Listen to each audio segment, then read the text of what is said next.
तो नाउन में पढ़ने के लिए जैसे परीक्षा में कहाँ से क्वेश्चन आएंगे, सबकी अपनी लिमिट होती है। तो नाउन में होता क्या है, नंबर होता है। सिंगुलर प्लूरल होता है, परीक्षा में क्वेश्चन वहां से बनने हैं। जेंडर होता है, परीक्षा में क्वेश्चन वहां से बनने हैं। केस होता है आपके जो है परीक्षा में क्वेश्चन वहां से बनने हैं। इतनी आप पढ़ाई कर लीजिए, नाउन पूरा खत्म। तो अब नाउन अगर जो ये है, जैसे मान लो ये नाउन है, डेड श्योर आप हो गए कि हाँ ये नाउन है। तो नाउन है तो इसका केस भी होता है। तो इसमें आपको ये ध्यान देने की जरूरत है कि अगर जो बीच में लिंकिंग वर्ब है और उसके बाद ये जो आपको नाउन दिख रहा है, इसका भी वही केस होता है जो इसके सब्जेक्ट का होता है। भाई ये आया किसके लिए है, ये बॉय किसके लिए आया है, तो पता चला ये ही के लिए आया है। जो इंसान ही है वही बॉय है। तो जब दोनों एक ही चीज हैं तो दोनों का केस भी एक होगा, दोनों का नंबर भी एक होगा, दोनों का जेंडर भी एक होगा। समझ रहे हैं? अब जैसे परीक्षा में यही तुमको इरर देनी हो, इरर आप कैसे करेंगे? ये तो हुआ एक कॉन्सेप्ट हमने आपको बता दिया, तो ये डेकोरम आपको मेंटेन करना होगा। अब जैसे मैं यहां लिखूं ही इज अ गर्ल, ठीक, जो इंसान ही है वही गर्ल है। इसका इसका सबसे पहले बताइए, सब्जेक्ट बनने की क्षमता भी नाउन प्रोनाउन में होती है। और नाउन प्रोनाउन छोटे स्तर पे नाउन प्रोनाउन को अलग अलग समझा जाता है, बड़े स्तर पे नाउन प्रोनाउन में कोई अंतर नहीं होता, क्योंकि प्रोनाउन भी रेफरेंशियल वर्ड होते हैं। जो प्रॉपर्टी नाउन में है वही प्रॉपर्टी आपको प्रोनाउन में मिलेगा। प्रोनाउन में एक प्रॉपर्टी और बढ़ जाती है, उसमें क्या होती है, पर्सन भी होता है। समझ रहे हैं? नाउन में पर्सन होता है लेकिन वो पर्सन आपको दिखाई नहीं देता है। तो अब जैसे ये जो है ही है, तो ही देखने से आपको क्या पता चल रहा है, ये सिंगुलर है तो पता चला ये भी सिंगुलर है। ठीक। अब आपका ये क्या है, ये मैस्कुलिन है, तो क्या ये भी, इसके लिए जो आपने शब्द यूज किया है, क्या ये मैस्कुलिन है? ये मैस्कुलिन नहीं है। तो कहने का मतलब अब ये डेकोरम मेंटेन नहीं कर रहा है, तो कहने का मतलब अब यहाँ फॉल्ट हो जाएगी। आप इसको जो है यहाँ पे आपको बॉय करना होगा। तो कंप्लीमेंट, कंप्लीमेंट जो होता है जिसके लिए वो यूज होता है, तो इसको क्या बोलेंगे, इसको बोलेंगे सब्जेक्टिव कंप्लीमेंट। और कंप्लीमेंट भी दो टाइप के आपके होते हैं, एक होता है सब्जेक्टिव कंप्लीमेंट, एक होता है ऑब्जेक्टिव कंप्लीमेंट। तो जो सब्जेक्टिव कंप्लीमेंट होता है वो सब्जेक्ट की मीनिंग को कंप्लीट करता है। भाई इसको कंप्लीमेंट क्यों बोला गया, क्योंकि ये मीनिंग पूरा कर रहा है, किसकी मीनिंग पूरा कर रहा है, सब्जेक्ट की। अब देखो मीनिंग पूरा कैसे आप समझेंगे, मीनिंग पूरा आप ऐसे समझेंगे, जैसे मान लीजिए मैं इतना ही बोल के रुक जाऊं कि इसको पूरा गायब कर दूं। ठीक, ही इज इतना बोल के मैं शांत हो गया। जैसे मैं बोलूं ही रन्स, इतना बोल के मैं शांत हो गया। अब मन में आपके सेंटेंस पूरा पूरा सा लग रहा है, लेकिन मैं इतना बोल के शांत हो जाऊं, ही इज, आपको लग रहा है कि कुछ अधूरा है कि नहीं अधूरा है? ही इज वह है, तो मन में आता है क्या है, सांप है कि कीड़ा है कि बीछी है कि गोजर है कि मोबाइल फोन है कि ईयरफोन, क्या है, रेलगाड़ी है, कुछ तो आपको बताना पड़ेगा। तो जब आप बता देते हैं ही इज ए बॉय, तो आपकी आत्मा को शांति मिल जाती है। तो जब आत्मा की शांति मिल गई तो फिर आवागमन से आप फुर्सत पा गए, मतलब आपको ज्ञान मिल गया। तो ये क्या किया, ए बॉय, ये कंप्लीट किया किसकी मीनिंग को, इनकी मीनिंग को। अब ये क्या है, ये सब्जेक्ट है, तो जो सब्जेक्ट की मीनिंग को कंप्लीट करेगा उसको जो है कंप्लीमेंट बोला जाएगा और सब्जेक्टिव कंप्लीमेंट बोला जाएगा। इसका भी यही नंबर रहेगा जो इनका नंबर रहेगा, इसका भी, कहने का मतलब इसका भी यही जेंडर होना चाहिए जो इनका होना चाहिए, इसका भी यही केस होना चाहिए जो इनका होना चाहिए। बात समझ में आई आपको? अब देखो एक क्वेश्चन जो आप बहुत पगलाए से घूमते हैं, उसका आप वो देख लो। जैसे आपने देखा होगा, इट इज आई की मी, ठीक, ये बनता है कि नहीं बनता? अच्छा ये बताना, ये कौन सी वर्ब है, लिंकिंग वर्ब है। लिंकिंग वर्ब के बाद क्या चीज आती है, कंप्लीमेंट आती है। कंप्लीमेंट बनने की क्षमता ब्रह्मा जी ने किसको दी है, तो सिर्फ दो ही लोगों को दी है, या तो नाउन को दी है और या तो एडजेक्टिव को दी है, और ये एडजेक्टिव है नहीं, क्योंकि जो इट है ये इट इंट्रोडक्टरी इट है। इट ये निर्जीव के लिए भी आता है और इट इंट्रोडक्शन देने के लिए सजीव के लिए भी आता है। तो ये इट इंट्रोडक्टरी है, इसका केस बताना जरा क्या है, सब्जेक्टिव केस है। तो इसके कंप्लीमेंट का क्या केस होना चाहिए, सब्जेक्टिव होना चाहिए कि नहीं होना चाहिए? तो ग्रामर ये बोलती है कि इट इज आई, ये करेक्ट है। बोलचाल में क्या है, इट इज मी बोलने का प्रचलन है, चल रहा है। ठीक है, जैसे शाहरुख खान फटे ही पैंट पहनने लगे तो तुम लोग फटे ही पैंट पहनने लगे। इसके पहले एक जमाना था कि हल्कस पैंट में एक तागा सा निकल जाए तो पता चला तुम उसको घर में जो है रफू करवाते थे, 50-60 रुपया रफू वाले दे दो। अब आज की डेट में पूरी पूरी पैंट फट ही है, पता चल रही जैसे कुकुर सुकुर नोट डाले हैं। तब भी आपको कोई शर्म नहीं लग रही है। अब है क्या, तो आप बताएंगे डैमेज है, गर्व फील हो रहा है, तो ये समझिए डैमेज है। जो ये यूज हो रहा है ये डैमेज यूज है। इस ये आया क्यों, तो बस लिटरेरी मैन के कारण आया। जैसे लिटरेरी मैन अपना जो है मीटर सीटर मिलाने के लिए यूज करना शुरू कर दिए, यूज करते जा रहे हैं, करते जा रहे हैं, करते जा रहे हैं, प्रतिष्ठित हैं, तो पता चला वही फैशन बन गया। बात समझ रहे हैं कि नहीं समझ रहे हैं? तो इट इज आई आपका लॉजिकली करेक्ट है। मी बोलचाल तक ये सीमित है, परीक्षा में आता है आपको इसको वैल्यू देनी होगी। बात समझ में आई आपको? इसका ये यूज होता है। परीक्षा में क्वेश्चन बनेगा तो ऐसे बनेगा। अब देखो ऑब्जेक्टिव कंप्लीमेंट क्या होता है। ऑब्जेक्टिव कंप्लीमेंट क्या होता है, जो ऑब्जेक्ट की मीनिंग को पूरा करेगा। अब जैसे दे मेड राम, इतना मैं बोल को शांत हो जाऊं। दे मेड राम, उन्होंने राम को बनाया। तो ये ब्रह्मा जी हैं जो इनको बना देंगे? हम्म? इनमें ये क्षमता है इनको बना देने की, कहने का मतलब ये है ह्यूमन क्रिएचर। तो ये सब मिलके और जो है इनको इनमें जीवन डाल देंगे, ऐसा लग रहा है। तो ऐसा जब आप बताया जाता है कि दे मेड राम, उन्होंने राम को बनाया, तो अधूरा अधूरा सा लग रहा है कि यार ये मतलब इलॉजिकल सा लग रहा है। तब आगे आप लिख देते हो कैप्टन, ठीक, आगे आप लिख देते हैं मॉनिटर, आगे आप कोई और चीज लिख देते हैं। तो जब ये लिखते हो तो तुमको लगता है अच्छा हाँ अब पूरा हो गया। तो अब ये क्या कर रहा है, ये भी तो मीनिंग को ही कंप्लीट कर रहा है, लेकिन किसकी मीनिंग को कंप्लीट कर रहा है, इनकी मीनिंग को कंप्लीट कर रहा है। तो जब ये क्या है, ये ऑब्जेक्ट है, इस मेड वर्ब का ये ऑब्जेक्ट है, ये ऑब्जेक्टिव केस में है। तो जब ये ऑब्जेक्टिव केस में है तो इसका पूरक मतलब इसका कंप्लीमेंट ये भी ऑब्जेक्टिव केस में होगा। ये नाउन है तो ये भी आपका नाउन ही होगा या प्रनाउन होगा। समझ रहे हैं? हालांकि इस सिचुएशन पे प्रनाउन यूज नहीं होता है, और जो चीज ये होती है वही ये भी होती है। और डायरेक्ट ऑब्जेक्ट और जो है वो कंप्लीमेंट में अंतर होता है। अब जैसे जो डायरेक्ट ऑब्जेक्ट होता है वो डिफरेंट होता है, direct object indirect object different होता है। अब जैसे आप सोचेंगे ये डायरेक्ट ऑब्जेक्ट हो गया, सॉरी ये इनडायरेक्ट ऑब्जेक्ट हो गया, ये डायरेक्ट ऑब्जेक्ट हो गया। अब जैसे दे मेड हुम मेड, तो आंसर में मिला जैसे व्हाट हुम लगा करके ही तो आप डायरेक्ट इनडायरेक्ट ऑब्जेक्ट पता करते हैं। तो वो फार्मूला यहाँ पे सेट बैठेगा। लेकिन सेट बैठेगा तो उसके लिए फिर क्या करेंगे, तो उसके लिए मैं आपको एक फार्मूला बता रहा हूं। जैसे दे मेड व्हाट मेड, तो पता चला कैप्टन, होम मेड तो पता चला राम। तो आप कहोगे अच्छा ये इनडायरेक्ट ऑब्जेक्ट हो गया और ये डायरेक्ट ऑब्जेक्ट हो गया, बस यही खा जाएंगे आप धोखा। कभी भी इनडायरेक्ट ऑब्जेक्ट और डायरेक्ट ऑब्जेक्ट दोनों एक ही चीज नहीं होती है, दोनों डिफरेंट डिफरेंट होते हैं। और दोनों एक ही चीज है तो ये समझ लेना बाद वाली चीज कंप्लीमेंट है। ठीक, अब जैसे आप ये देखो, दे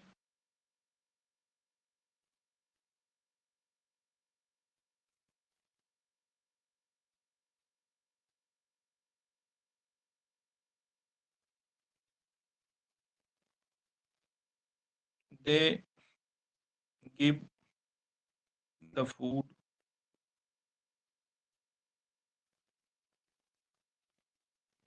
पुअर कर दो। ठीक, तो अब जैसे ये क्या हो गया, फूड आपका, व्हाट गिव, सॉरी इसको उल्टा करते हैं, क्योंकि बिना प्रीपोजिशन के आपका इनडायरेक्ट ऑब्जेक्ट उधर नहीं जाएगा। They gave the poor food, ठीक है, ये हो गया। What gave food, home gave poor. ठीक, तो अब इस नियम के तहत ये इनडायरेक्ट हो गया, ये आपका डायरेक्ट हो गया। तो क्या पुअर और फूड दोनों एक ही हैं? पुअर और फूड दोनों एक ही चीज हैं? नहीं है। तो ये आपका जो है इनडायरेक्ट ऑब्जेक्ट हो जाएगा, ये डायरेक्ट हो जाएगा। लेकिन जो इंसान राम है वही इंसान कैप्टन है, तो यहाँ दोनों एक ही चीज है। तो जब आपके मन में ये शंका आ जाए कि ये डायरेक्ट इनडायरेक्ट ऑब्जेक्ट एक ही जैसे लग रहा है, तो समझ लीजिएगा कि फिर ये वाली चीज कंप्लीमेंट होती है। ये कंप्लीमेंट कैसा कंप्लीमेंट है, इसको बोलते हैं ऑब्जेक्टिव कंप्लीमेंट। इसके पहले जो ये वाला कंप्लीमेंट था कैसा था, तो ये सब्जेक्टिव कंप्लीमेंट था, सब्जेक्ट के बारे में बता रहा था। समझ रहे हैं? सब्जेक्ट के लिए यूज हुआ है तो इसका केस भी सब्जेक्टिव होगा। अच्छा इनका केस होगा, कैप्टन का क्या केस होगा, तो कैप्टन का केस ऑब्जेक्टिव होगा, क्योंकि ये ऑब्जेक्ट के लिए आए हैं। तो ऑब्जेक्ट की जितनी वर्चू रहेगी सब इनमें अपने आप ट्रांसफर हो जाएगी। अब जैसे इसको तो तुमने सिंगुलर कर दिया, यहाँ जो है जो नाउन आपने यूज किया उसको प्लूरल वाला कोई नाउन डाल दिया है, तो मिसमैच करेगा, तो इरर यहीं आ जाएगी। परीक्षा में देगा तो फिर ऐसे आपको देगा ये मैस्कुलिन जेंडर है तो पता चला यहाँ कोई चीज यूज फेमिनिन जेंडर वाली जो है कर रहे हैं, तो वो मिसमैच समझ लीजिएगा, मिसमैच हो गया। समझ रहे हैं? तो ये डेकोरम आपको मिलाना है, नंबर मिला लेना, जेंडर आप मिला लीजिएगा और उसका जो है आप केस मिला लीजिएगा।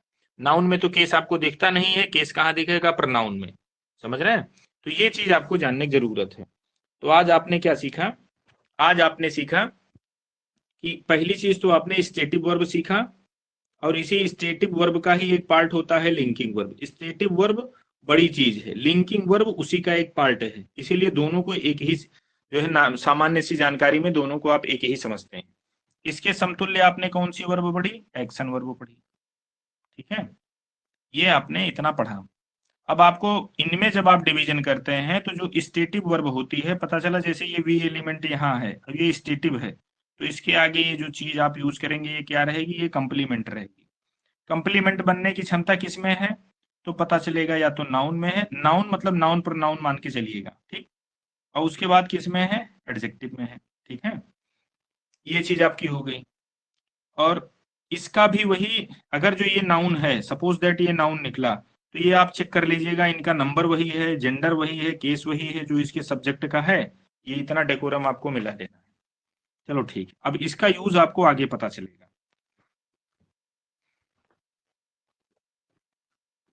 अब इसी से संबंधित एक चीज आपकी और है, आप उसको थोड़ा ध्यान से देख लीजिएगा। अब जैसे ये इस पिक्चर को आप देखो, दिख रही है कि थोड़ा इसको और बड़ा करूं? अब बताइएगा, अब दिख रही है आपको? जी सर, दिख रही है। तो अभी तक वर्ब आपने क्या पढ़ा? अभी तक वर्ब आपने पढ़ा या तो स्टेट होता है, या तो वो स्टेट होता है, अब या तो वो एक्शन होता है। अब इस ये वाला चश्मा यहीं रख दो। अब जो है दूसरा चश्मा हम आपको लगाते हैं, कौन सा? कि वर्ब को हम दो भागों में बांटे हैं। अब ये मॉडर्न ग्रामर आप पढ़ रहे हैं, इंटेंसिव वर्ब होती है और एक्सटेंसिव वर्ब होती है। जो इंटेंसिव वर्ब होती है उसमें क्या पैटर्न होता है? यस वी सी या S V A. S V C का मतलब क्या हो गया? सब्जेक्ट रहेगा, वर्ब रहेगा, कंप्लीमेंट रहेगा। तो कहने का मतलब ये वी क्या रहेगी? ये तुम्हारी लिंकिंग हो जाएगी। समझ रहे हैं? या स्टेटिव हो जाएगी। समझ रहे हैं? तो जो आप लिंकिंग वर्ब पढ़े हैं, स्टेटिव वर्ब पढ़े हैं, आप उसी को इंटेंसिव भी बोल सकते हैं। तो परीक्षा में अगर जो आपसे पूछा गया व्हाट इज इंटेंसिव वर्ब, तो आपका आंसर होना चाहिए कि स्टेटिव वर्ब, और ये आपका क्या बोलते हैं, लिंकिंग वर्ब में भी इंटेंसिव वर्ब। हालांकि इंटेंसिव का दायरा बड़ा है, इसमें देखो यस वी ए भी आ रहा है। कहने का मतलब यस वी ए का मतलब क्या हो गया? ये हो गया द स्काई इज एबव। अब ये एबव आपका क्या है? ये एडजेक्टिव नहीं है, ये एडजेक्टिव नहीं है, ये एडवर्ब का काम कर रहा है, क्योंकि ये स्काई को डिस्क्राइब नहीं कर रहा है। समझ रहे हैं? और जो है यस वी ए, ये यूज 10% ही आपको देखने को मिलेंगे, हो सकता है आपको देखने को मिले भी नहीं। जैसे he is of, he is of. समझ रहे हैं? He is far. तो ये एडवर्ब का यहाँ पे जो है फंक्शन कर रहा है, इसको मॉडिफाई कर रहा है, ना कि इनको कर रहा है। बात समझ में आई? तो इंटेंसिव वर्ब का मतलब मोटा मोटी क्या समझेंगे? Linking verb. इंटेंसिव वर्ब क्या होती है? कंप्लीमेंट लेती है। इंटेंसिव वर्ब में अगर जो कंप्लीमेंट आता है तो कितने टाइप का हो सकता है? तो कंप्लीमेंट या तो सब्जेक्टिव हो सकता है या तो ऑब्जेक्टिव हो सकता है सब। और ये सब्जेक्टिव और जो है ऑब्जेक्टिव क्या है? तो ये एक उसकी प्लेस है, एक उसकी लोकेशन है। समझ रहे हैं कि वो कहाँ पे आ रहा है? यहां तक किसी को कोई प्रॉब्लम हो तो बताओ, समझ में आया कि नहीं आया?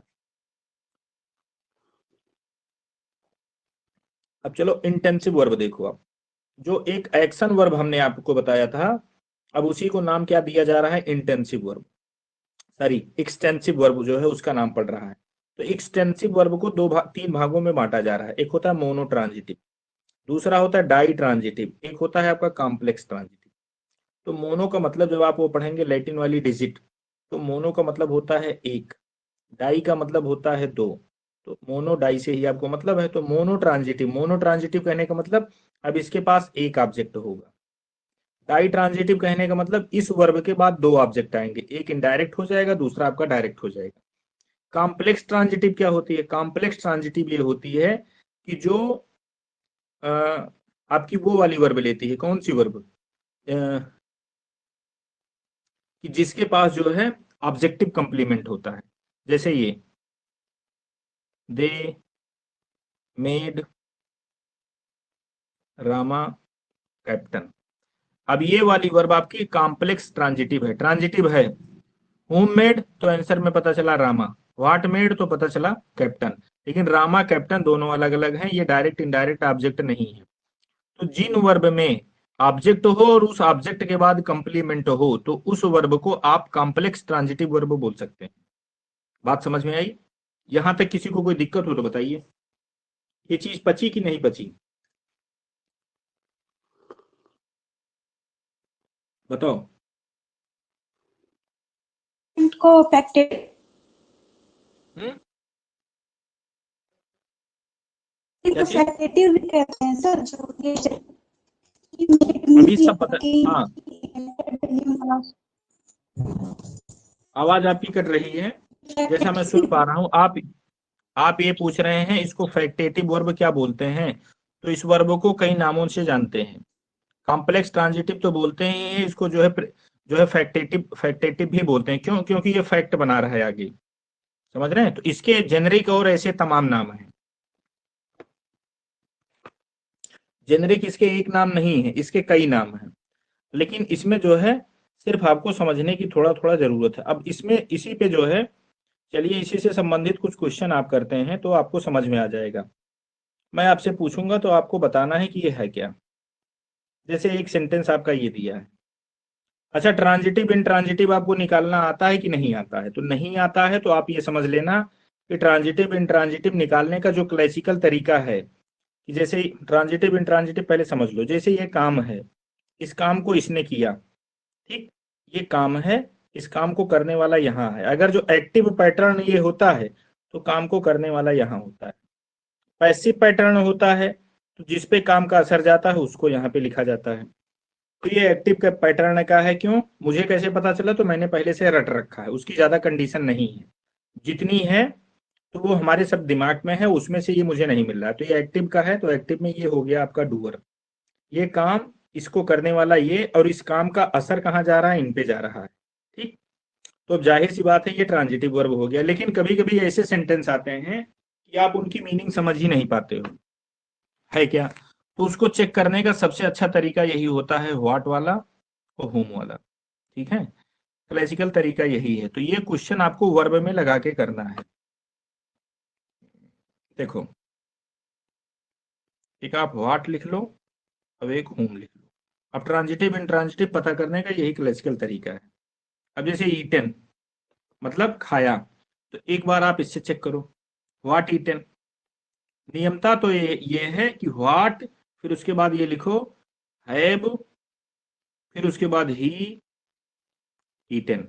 इतना बड़ा जो है आप क्वेश्चन, EATEN, इतना बड़ा आप क्वेश्चन लिखिए, या डायरेक्ट भी आप जो है जैसे जल्दी हो, व्हाट ईटन, तो आंसर में कुछ मिल रहा है, what eaten. What he eaten मतलब इसने क्या खाया, तो आंसर में मिला ये खाया। तो या तो व्हाट से मिल जाए और या तो होम से मिल जाए। तो व्हाट और होम से जब आप क्वेश्चन करेंगे वो आंसर के रूप में आगे वाला शब्द मिल जाएगा, तो ये आगे वाला शब्द फिर ऑब्जेक्ट हो जाएगा। अब जब ये ऑब्जेक्ट हो जाएगा तो फिर ये वर्ब अपने आप ट्रांजिटिव हो जाएगी।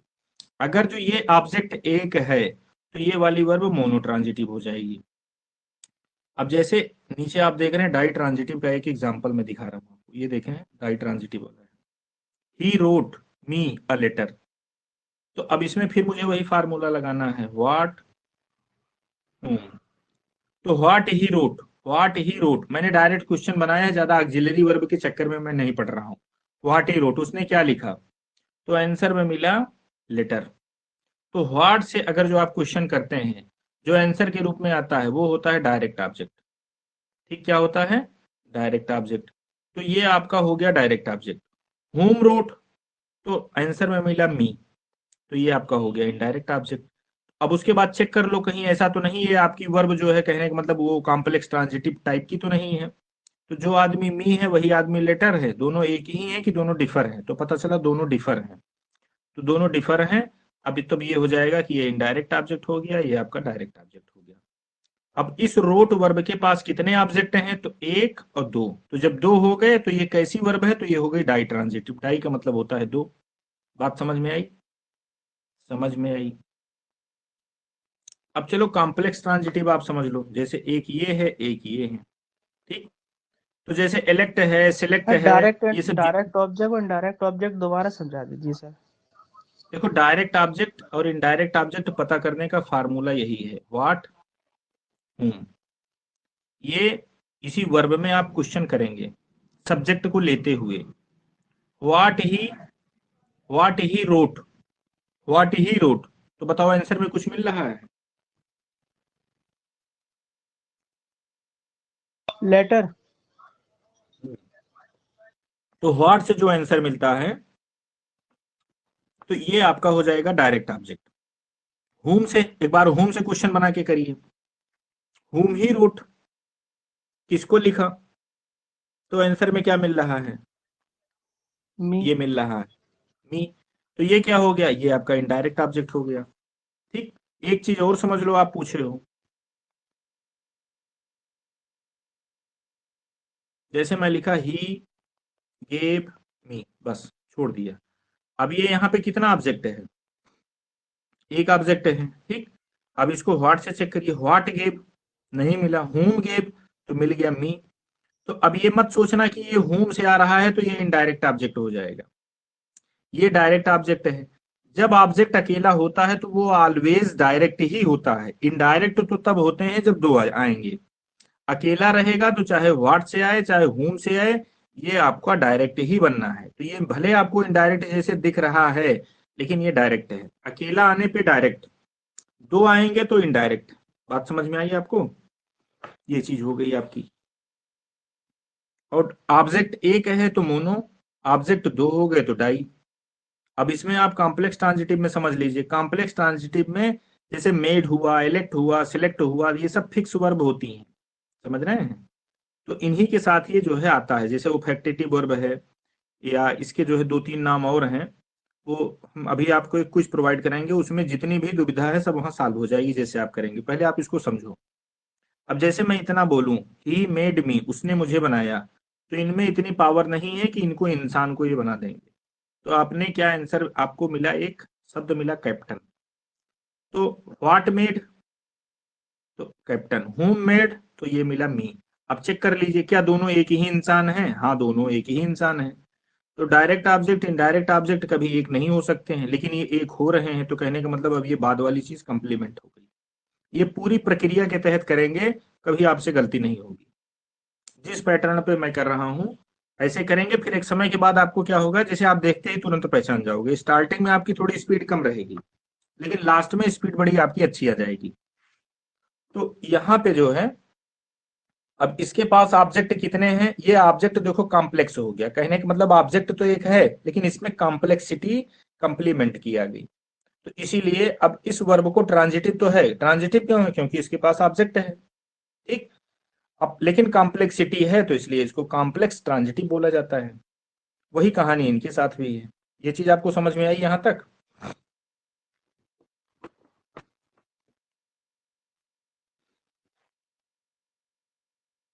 सॉरी,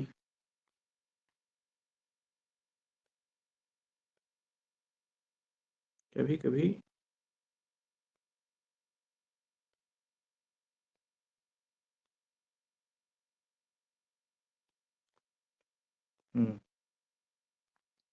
अब देखो जैसे परीक्षा में ये क्वेश्चन आ गया, ही इज ए बॉय।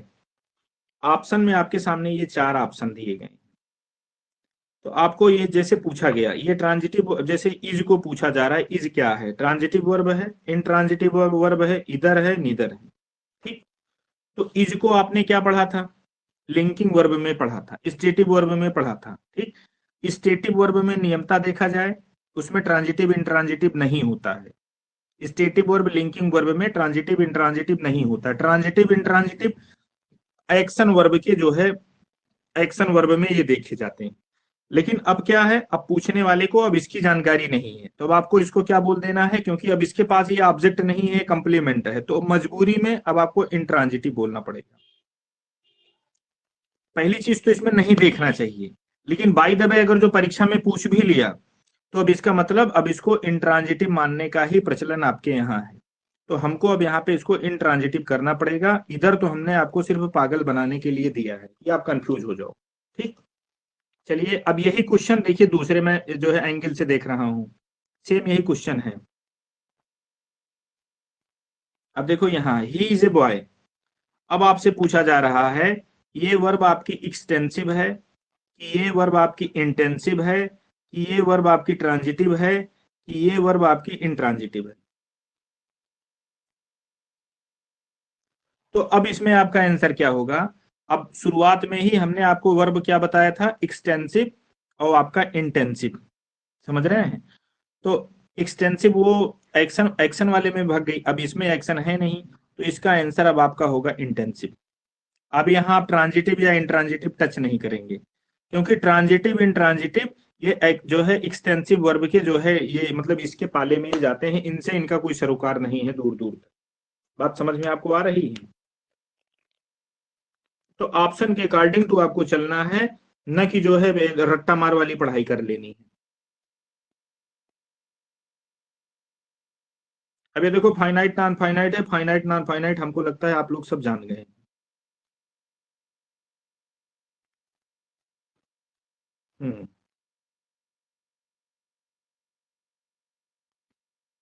चलो एक बार ऊपर आओ आप, ये आप देखो कि मेन वर्ब में आपने पढ़ा क्या क्या। टोटल पढ़ाई आपकी चल रही है, अब किसकी? मेन वर्ब की चल रही है। ठीक है,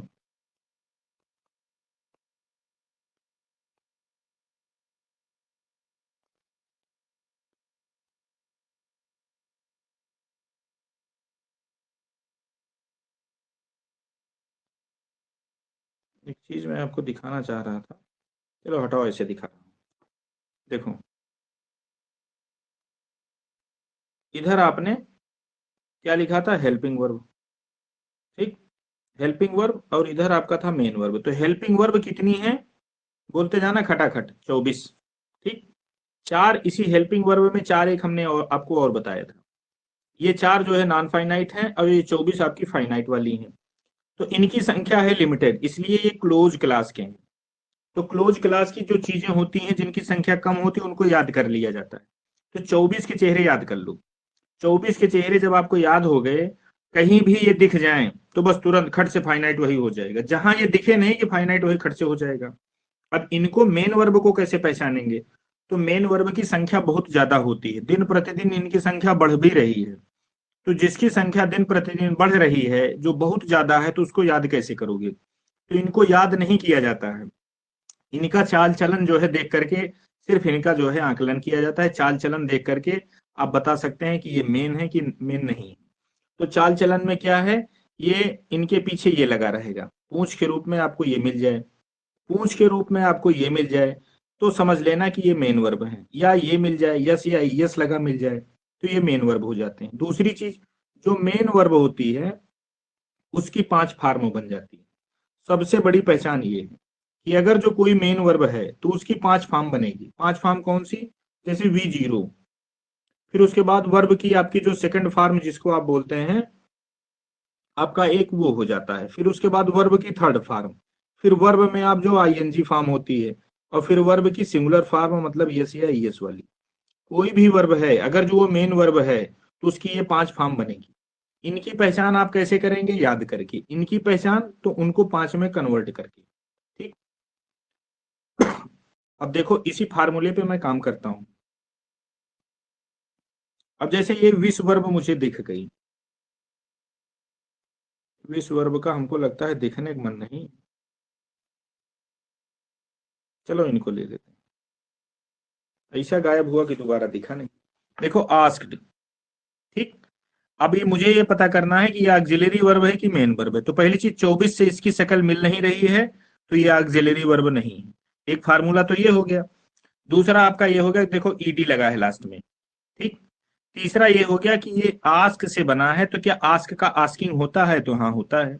आस्क्ड होता है तो होता है, आस्क से होता है तो होता है। तो ये 5 फॉर्म आप कर लेंगे, जिसकी 5 फॉर्म बन जाएगी वो मेन वर्ब हो जाएगा। आप समझ रहे हैं कि नहीं समझ रहे हैं? तो मेन वर्ब को पहचानने का ये तरीका होता है। अच्छा, मेन वर्ब में क्या चीज होती है? तो मेन वर्ब में आपको इसके अलावा भी कुछ पढ़ना है, जैसे ट्रांजिटिव, इंट्रांजिटिव, ट्रांजिटिव और ये इंट्रांजिटिव। एक ये पढ़ा जाता है।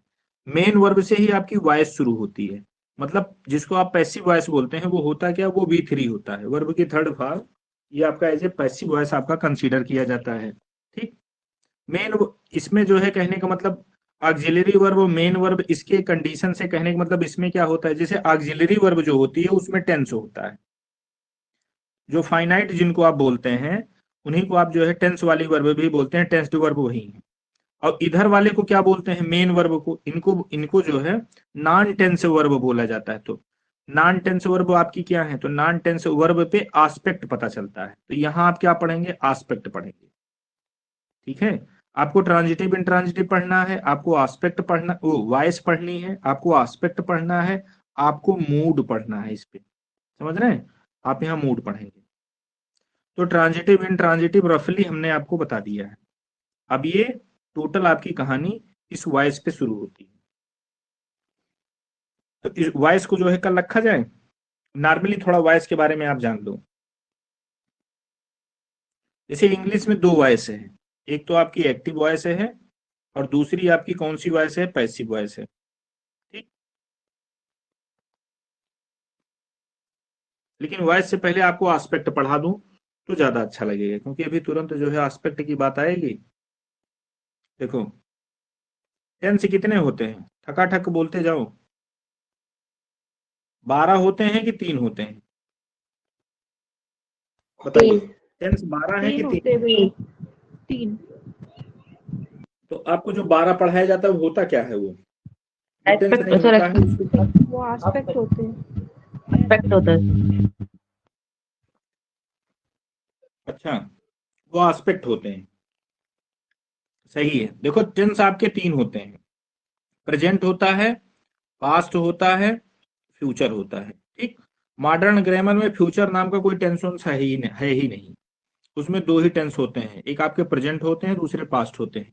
लेकिन ये जानकारी आपके लिए जो है नुकसानदायक है, परीक्षा में आपसे पूछा जाएगा टेंस कितने होते हैं, तो आपको बताना है 3 होते हैं। ठीक है, मैं बता इसलिए दिया हूं क्योंकि अगर जो हो सकता है कभी न कभी आप अगर जो इस स्तर की किताब तक पहुंचेंगे, आपके हाथ में आती है, तो आप कंफ्यूज ना हो, परेशान ना हो, इसीलिए हमने आपको बता दिया है, वो जानकारी आपके लिए बेकार सी है। तो जैसे आपने क्या कहा, एक प्रेजेंट टेंस आप बताए, दूसरा आप बताए पास्ट, तीसरा आपने बताया फ्यूचर। ठीक, तो प्रेजेंट को आप कैसे पहचानते हैं, तो जितनी फाइनाइट वर्ब जो प्रेजेंट वाली हैं वो प्रेजेंट का 2 तक हो जाएंगी, जिनसे पास्ट पता चलता है फाइनाइट वर्ब वो पास्ट वाली हो जाएंगी, और जिनसे जो है फ्यूचर का पता चलेगा वो जो है वो अब हो जाएगा। तो प्रेजेंट टेंस आप कैसे पहचानेंगे, कहीं अगर जो बाजार में इज पा जाओ तो समझ जाना प्रेजेंट है, एम पा जाओ वो प्रेजेंट है, आर मिल जाए वो प्रेजेंट है, डू मिल जाए ये प्रेजेंट है, डज मिल जाए ये प्रेजेंट है। समझ रहे हैं, वर्ब की जो आपकी वेस फॉर्म होती है, कभी ये प्रेजेंट हो जाती है और कभी जो है न्यूट्रल हो जाती है, कहने का मतलब इसमें टेंस होता ही नहीं है। ये आपको मिल जाए वर्ब में यस या यस मिल जाए, ये आपके प्रेजेंट हो जाते हैं। और आपका प्रेजेंट क्या होता है, एक हैज होता है, एक आपका हैव होता है। प्रेजेंट की बस इतनी ही पहचान है, इन्हीं से आप देख करके प्रेजेंट पहचानते हैं। पास्ट कैसे पहचानते हैं, तो इज का वाज हो जाता है, एम का भी आप एक हिसाब से वाज करते हैं। अच्छा एक चीज और समझ लेना, आई जो होता है, जब आई का यूज आप प्रेजेंट में करते हैं तो उसको आई को प्लूरल माना जाता है, और इसी आई को जब आप पास्ट में लेके जाते हैं तो उसको जो है फिर सिंगुलर मान लिया जाता है। जैसे आई हैव वर्ब आपकी प्लूरल है कि नहीं है, और पास्ट जब यूज करते हैं तो क्या यूज करते हैं, आई वाज, आई वर आप यूज नहीं करते हैं, आई वर तब यूज करते हैं जब मूड सब्जेंटिव होता है, वहां तो सबके साथ ही प्लूरल लगती है। तो ये चीज आई पे ध्यान रखिएगा, आई जो है बड़ा खतरनाक है, प्रेजेंट में प्लूरल है, पास्ट में सिंगुलर है। ठीक है, आप दोबारा से फिर टेंस पे लौटो, यहां हमने मोटा मोटी इसका वाज कर दिया है, आर का जो है वर्ब हो जाता है, समझ रहे हैं, डू और डज दोनों का आपका डिड हो जाएगा, और वर्ब की में जो यस या यस ये वाला होता है, ये वाला होता है, तो इन दोनों का मिला के V2 आप यूज करते हैं, समझ रहे हैं, और इन दोनों का मिला के आपका हेड हो जाता है। बस पास्ट में इतनी ही चीजें हैं, इतनी चीजें कहने का मतलब 1 2 3 4 और आपका ये 5 और एक ये 6, समझ रहे हैं, 6 ही लक्षण हैं पास्ट पहचानने के। 6 ही लक्षण आपके पास्ट पहचानने के हैं। किसमें? प्राइमरी ऑक्सिलरी के भी मैं बात कर रहा हूं, अभी हम मॉडल में नहीं गए। तो टेंस पहचानने के ये एक जो है पास्ट में आपके पास 6 हैं। प्रेजेंट में कितने हैं? 1 2 3 4 5 6 7 और एक आपका 8। ठीक है, 8 लक्षण से आप प्रेजेंट पहचान लेते हैं। और फ्यूचर किससे पहचानते हैं? 2 से। एक सेल है और दूसरा आपका विल है। तो 2 लक्षण इनके हो गए और इनके हो गए और इनके हो गए। बस इनके जितने हमने लक्षण बताए हैं टेंस पहचानने के, सिर्फ आपके पास इतने ही शब्द हैं, इससे ज्यादा शब्द नहीं है। इतने में ही टेंस की आपकी दुनिया जो है चलती है। अब उसके बाद शुरू हो जाता है एस्पेक्ट। तो एस्पेक्ट आपके पास सिर्फ 2 ही हैं। कौन से हैं? एक कॉन्टिन्यूअस एस्पेक्ट है और दूसरा आपका परफेक्ट एस्पेक्ट है। ठीक है, तो अच्छा, जैसे इसकी ये पहचान हो गई, तो एस्पेक्ट की क्या पहचान होती है? कॉन्टिन्यूअस रहेगा तो डेड श्योर हो जाइएगा, आईएनजी जरूर मिलेगा। ठीक, परफेक्ट रहेगा तो आपको क्या मिलेगा? हैव मिलेगा, या तो हैज मिलेगा, या तो हैड मिलेगा, और उसके बाद वर्ब की थर्ड फॉर्म। ये आपके परफेक्ट एस्पेक्ट की पहचान होगी। ये चीज आपको समझ में आई?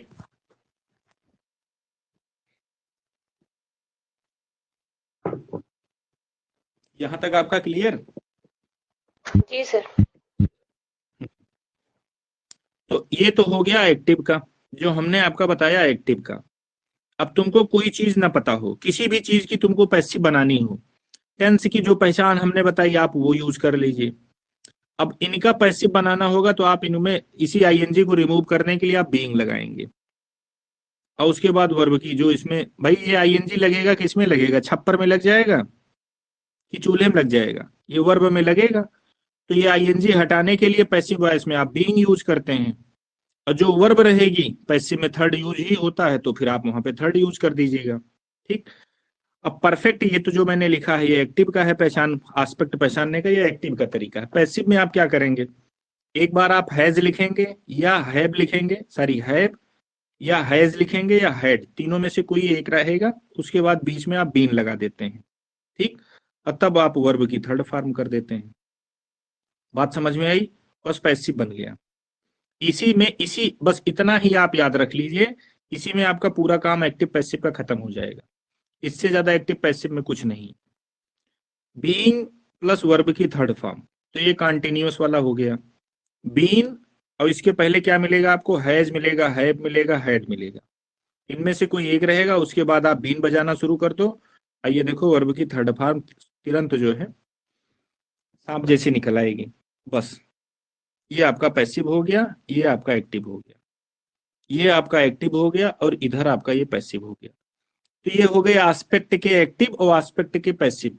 और बाकी टेंस बताने के लिए, तो टेंस कभी कभी इनसे भी पता चल जाता है भाई, वीपी में पहला एलिमेंट अगर जो ये रहेगा तो टेंस भी तो इसी पे रहेगा। वर्ब फ्रेज का जो फर्स्ट एलिमेंट होता है उसी पे टेंस होता है। अब जैसे आप यहाँ ये देखो, क्या देखो? I have eaten food. ठीक, बी नून इसमें नहीं लगा है, ये एक्टिव का स्ट्रक्चर है। एक वर्ब ये है, दूसरी आपकी ये है, फर्स्ट एलिमेंट ये है, तो टेंस इसी पे होगा। फर्स्ट एलिमेंट पे टेंस होगा, नहीं तो फिर टेंस किसी पे नहीं होता है। टेंस हमेशा फर्स्ट एलिमेंट पे ही होता है, तो फर्स्ट एलिमेंट ये है तो टेंस इस पे हो जाएगा।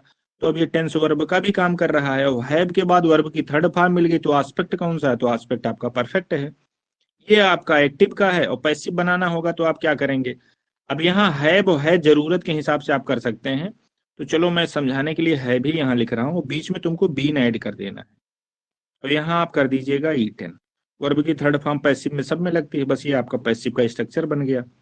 इनको उठा के यहाँ बैठा दीजिए और इनको उठा के इधर बैठा दीजिए।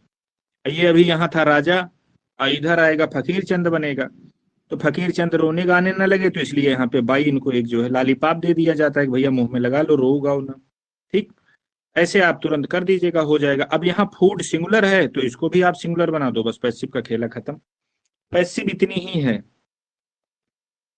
अब उसके बाद आप एक और देख लो, जैसे आई एम टीचिंग यू।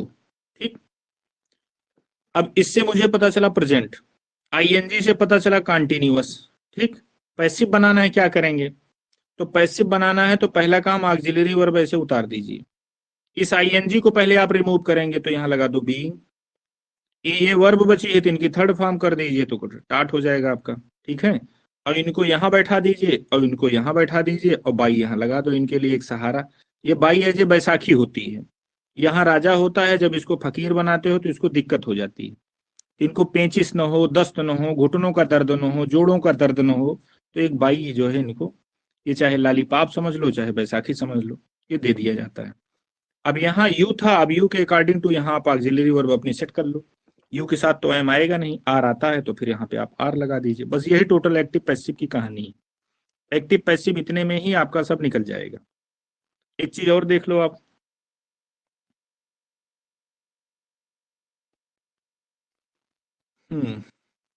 आई जाने दो। ही विल हैव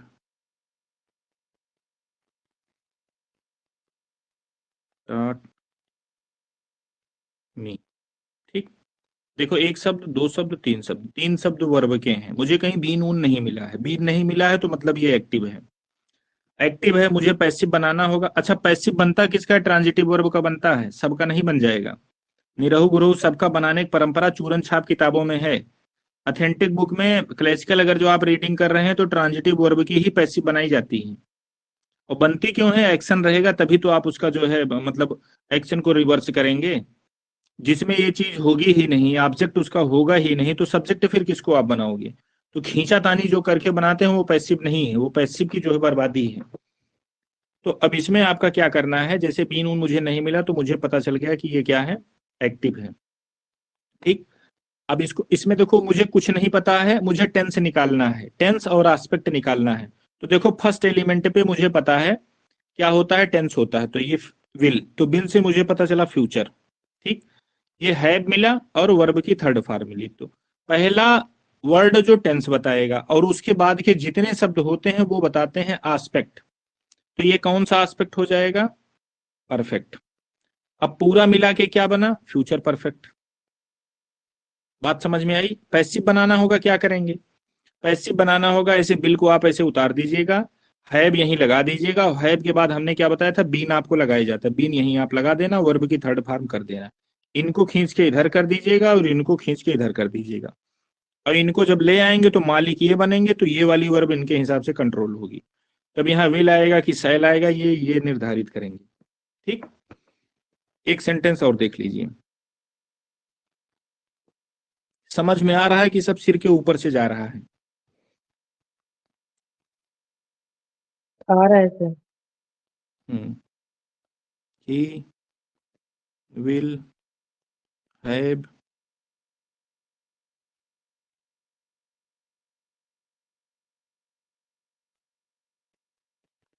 been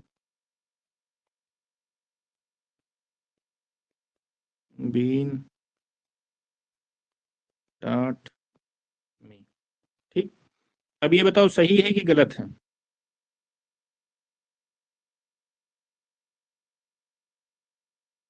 ये यहाँ पे जो बीइंग हमने लिखा है ये सही है कि गलत है? बताइए। गलत है सर। गलत है तो क्यों गलत है भाई? अच्छी खासी स्पेलिंग है, खाली राइटिंग ही तो खराब है। देखने में अच्छा तो लग रहा है, नहाए धोए बढ़िया फर्स्ट क्लास है, चंदन टीका लगाए बैठा है, क्या दिक्कत है इसमें?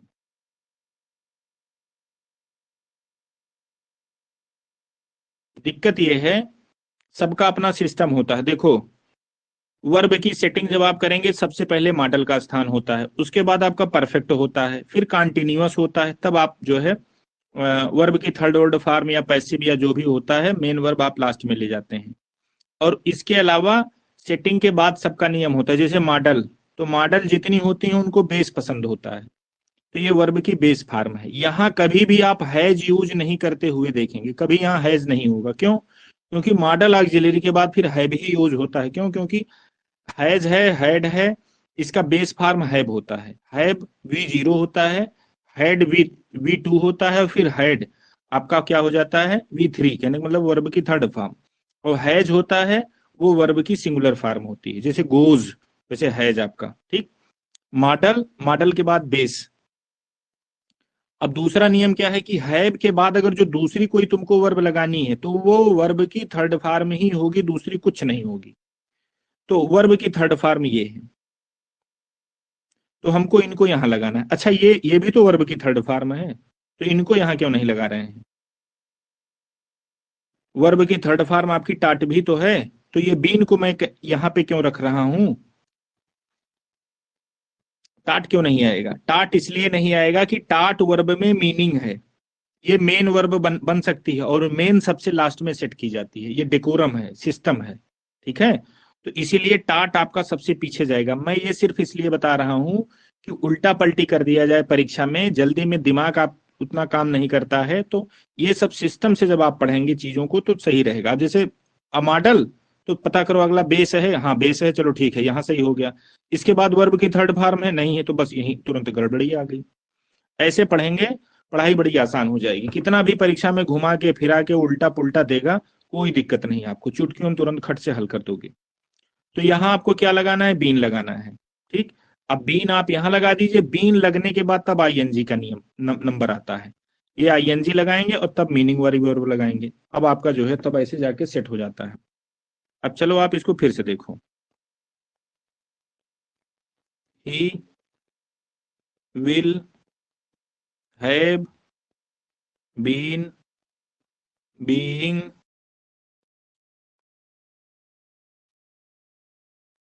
बीइंग की स्पेलिंग कुछ सही हम ज्यादा लिख दिए।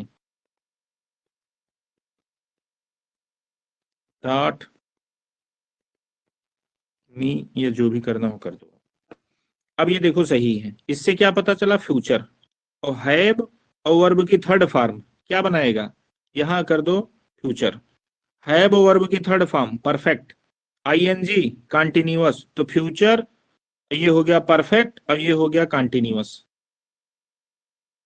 तो आपका क्या बन गया?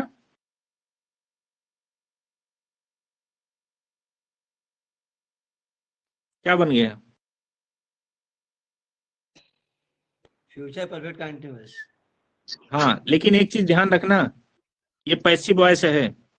फ्यूचर परफेक्ट कंटिन्यूअस का पैसिव वॉइस नहीं बनता है, लेकिन माइकल स्वान या कुछ मॉडर्न मॉडर्न ग्रामेरियन हैं, वो फ्यूचर परफेक्ट कंटिन्यूअस का भी बना देते हैं। नॉर्मली आप जो है उनका जो है आप फ्यूचर कंटिन्यूअस का नहीं बनाते हैं, वो उसका भी बना देते हैं। आप लास्ट के नीचे जितने परफेक्ट कंटिन्यूअस वाले हैं आप उनका छोड़ देते हो, लेकिन वो उनका भी बना देते हैं। तो कहने का मतलब उनके अकॉर्डिंग टू 12 बनती है, और 12 बनने पर ही सबसे बड़ी वर्ब फ्रेज यहीं से तैयार होती है। देखो, एक ये क्या, 1 2 3 4 5, सबसे बड़ी वर्ब फ्रेज यही है, इससे बड़ी वर्ब फ्रेज कोई नहीं होती। ठीक है, अब यहाँ देखो बीन भी लगा है और आपका बीइंग भी लगा है। बात समझ में आई आपको? ये पैसिव का स्ट्रक्चर है। इसका एक्टिव क्या होगा? हालांकि ये सब्जेक्ट और ये ऑब्जेक्ट हमने जो है फिक्सस डाले हैं, ये बड़े अच्छे हैं भी नहीं। चलो एक मैं अच्छा सा सेंटेंस लिखता हूं। He will have been teaching और आगे डॉट डॉट डॉट। अब ये देखो फ्यूचर, ये हैव प्लस वर्ब की थर्ड फॉर्म परफेक्ट, अब ये टीचिंग कंटिन्यूअस, आईएनजी लगा है तो आपका कंटिन्यूअस हो जाएगा। ठीक है, पूरा टेंस क्या बना? फ्यूचर परफेक्ट, अब ये कंटिन्यूअस, नाम ऐसे आपका पड़ गया। पैसिव बनाना होगा, तो पैसिव बनाने में क्या है? अब ये हैव के बाद आप बीन लगाएंगे, और इसको हटा, ये बीइंग पहले से ही लगा है, तो जब बीइंग पहले से ही, जब पहले से ही वो चीज लगी है तो फिर आपको उसको लगाने की जरूरत नहीं है। समझ रहे हैं? तो सिर्फ यहाँ पे एक बीन लगा देते हैं बस, और उसके सॉरी, एक मिनट में इसको साफ लिखूं। इतना अच्छा मैं लिख देता हूं कि कभी कभी मैं ही भूल जाता हूं।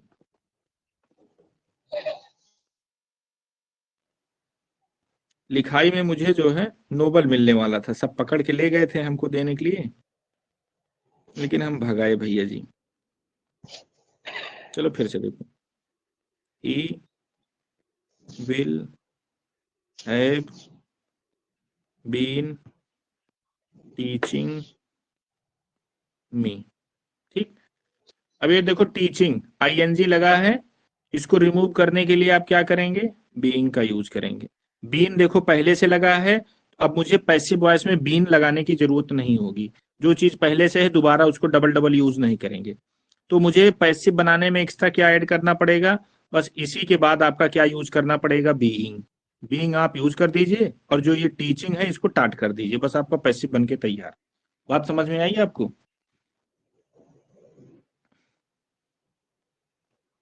समझ में आई कि नहीं आई? हाँ गई। अच्छा, एक्टिव वॉइस होता क्या है? एक्टिव पैसिव तो बहुत पढ़ लिए। एक्टिव वॉइस क्या होता है और पैसिव वॉइस क्या होता है? डिफिनीशन मत सुनाइएगा, रट्टू तोता हम आपको नहीं मानते हैं। आपने समझा क्या है आप वो बताओ। कौन सी सिचुएशन, हमको सिर्फ सिचुएशन से मतलब है, डिफिनीशन हमको नहीं सुननी है। तो एक्टिव का मतलब आप क्या समझते हैं, पैसिव का मतलब क्या समझते हैं? सर एक्टिव में डूअर जो है, डूअर जो क्या है, करता है? डूअर ही एक्टिव होता है, वो वर्क करता है। और पैसिव में ऑब्जेक्ट। अच्छा, एक्टिव में डूअर, डूअर जो है एक्टिव होता है। एक्टिव वॉइस में डूअर एक्टिव होता है और पैसिव वॉइस में डूअर एक्टिव नहीं होता है। ये कौन सी आप डिफिनीशन बता रहे हो? देखो सिंपल सी डिफिनीशन है, रॉकेट साइंस नहीं है। जैसे ये क्या है, ये सब्जेक्ट है, ये आपकी वर्ब है, और वर्ब के बाद चाहे कंप्लीमेंट हो, ऑब्जेक्ट हो, कुछ भी हो, वो अलग का मैटर है। ये वर्ब है, तो पहली चीज ये वर्ब तुम्हारी एक्शन होनी चाहिए, यहाँ काम होना चाहिए। जैसे खाना पीना, उठना बैठना, रोना धोना, ये काम हो। ठीक, इस काम को अगर जो जो चीज यहाँ लिखी गई है वो कर रही है तो ये एक्टिव हो गया। तो कहने का मतलब सेंटेंस में अगर जो सब्जेक्ट एक्टिव है तो सेंटेंस एक्टिव, सेंटेंस में सब्जेक्ट पैसिव है मतलब ये काम नहीं कर रहा है तो सेंटेंस पैसिव। अब जैसे मैं एक सेंटेंस आपको लिख रहा हूं, फूड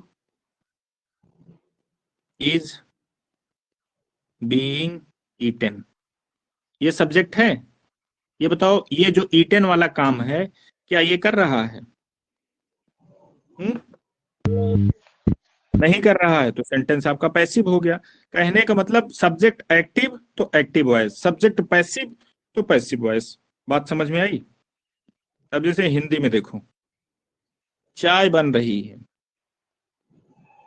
चाय बन रही है, ये हो गया सब्जेक्ट।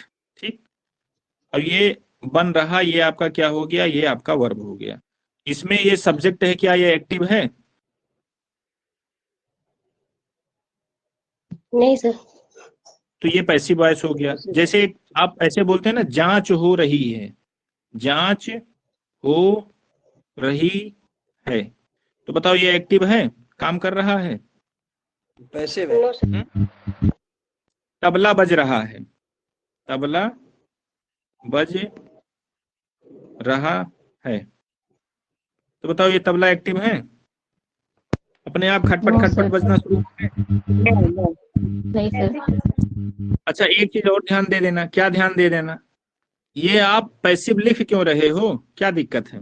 एक्टिव लिखने में क्या दिक्कत है? एक सेंटेंस में लिख रहा हूं, जरा बताना एक्टिव है कि पैसिव। चोरी हो गई, चोरी हो गई, ये एक्टिव है कि पैसिव है? पैसिव। पैसिव। पैसिव है। तो अब आप दिमाग लगाओ कि पैसिव की नीड आ क्यों रही है, आप पैसिव यूज क्यों कर रहे हैं, एक्टिव क्यों नहीं बोल रहे हैं? जैसे मैं बोलूं चोरी हो गई है, इसको एक्टिव बताओ।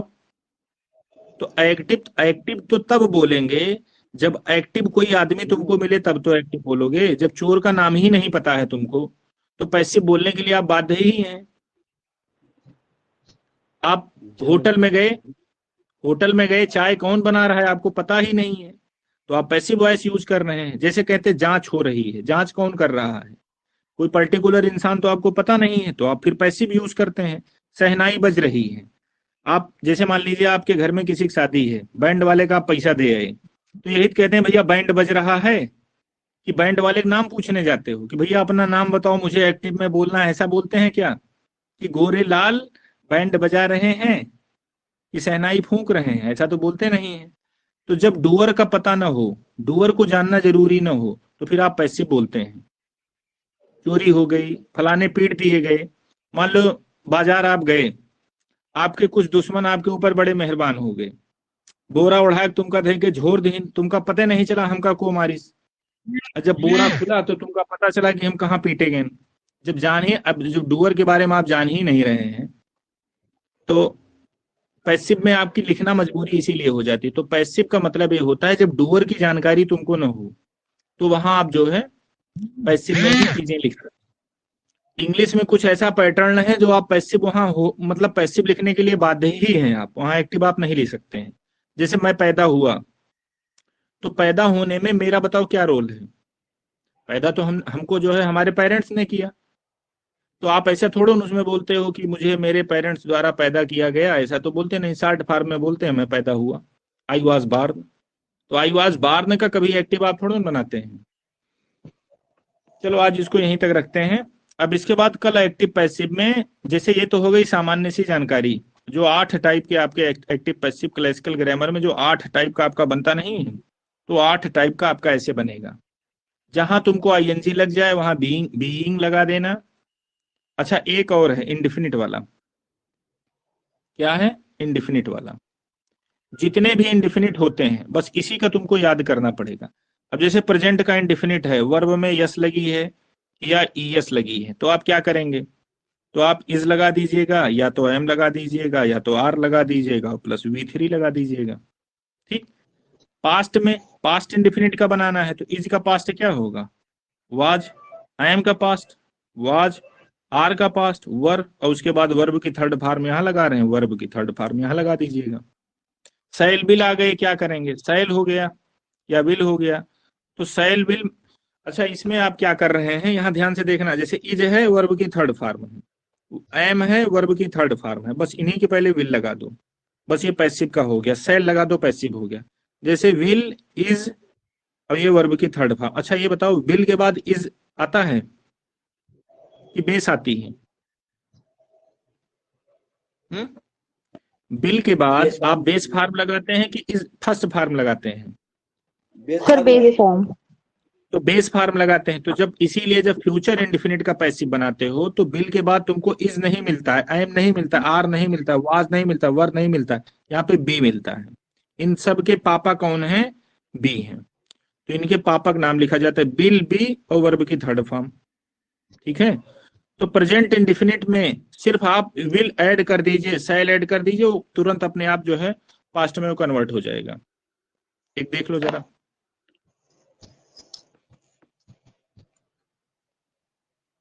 जैसे ये देखो, ही